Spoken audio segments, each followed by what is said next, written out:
Pemirsa, pemerintah meminta kepada publik untuk tidak meragukan keberlanjutan pembangunan di IKN Nusantara pasca Jokowi lengser Oktober 2024. Pasalnya, Presiden terpilih Prabowo Subianto dipastikan tidak akan segan-segan berkantor di IKN Nusantara, Kalimantan Timur.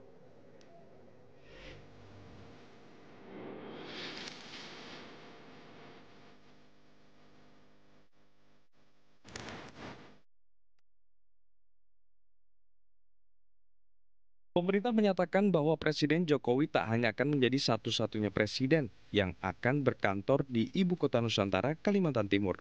PLT Wakil Kepala Otorita IKN sekaligus Wamen ATR BPN Raja Juli Antoni menegaskan, Presiden terpilih Prabowo Subianto juga akan berkantor di IKN Nusantara.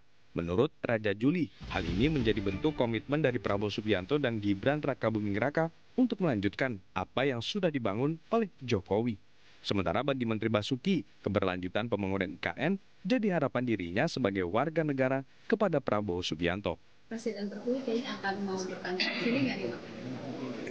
Ditanya beliau dong, maksudnya saya. Harapan kami sebagai warga negara, ya mudah-mudahan ini tetap berlanjut terus apa yang dilakukan. Dan yang bisa saya tambahkan ya, sejauh ini sejak proses kampanye sampai beliau terpilih ya, komitmen sustainability ya, keberlanjutan program-program Pak Jokowi itu 100% dilaksanakan oleh Pak Prabowo maupun Mas Gibran, termasuk IKN. Jadi nggak boleh ada keraguan politik bahwa dua pimpin pucuk kita itu akan meneruskan IKN seperti yang direncanakan pada saat Pak Prabowo mau berkantor sini nggak? Insya Allah ya. Silakan tanya ke beliau konfirmasi. Ya. Ini orang politik bro.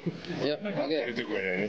Meski demikian, analis komunikasi politik Henry Satrio mempertanyakan urgensi Prabowo berkantor di IKN. Menurut Hensat, jika IKN sudah ditetapkan, maka Presiden harus pindah lengkap dengan perangkat lainnya seperti legislatif dan yudikatif. Kira-kira ada urgennya nggak Pak Prabowo berkantor di sana? Atau seperti yang saya katakan tadi, hanya sekedar menjadi penyelamat citra Presiden sebelumnya? Ya, ibu kota memang harus dipersiapkan. Kalau memang belum siap, ya tidak perlu dipaksakan. Emangnya Pak Prabowo sebagai presiden cuma buat piknik ke sana, cuma buat liburan aja terus kemudian balik lagi nyenengin presiden sebelumnya, kan enggak. Ya sebagai presiden tentunya kelengkapan negara harus bersama Pak Prabowo pada saat Pak Prabowo memang mulai berkantor di IKN. Hensat pun menyoroti pentingnya keterbukaan pemerintah mengenai kesiapan IKN sebagai pusat pemerintahan baru, bukan hanya sekadar untuk aktivitas promosi belaka. Dari Ibu Kota Nusantara, Tim Liputan Metro TV. Jelajahi cara baru mendapatkan informasi. Download Metro TV Extend sekarang.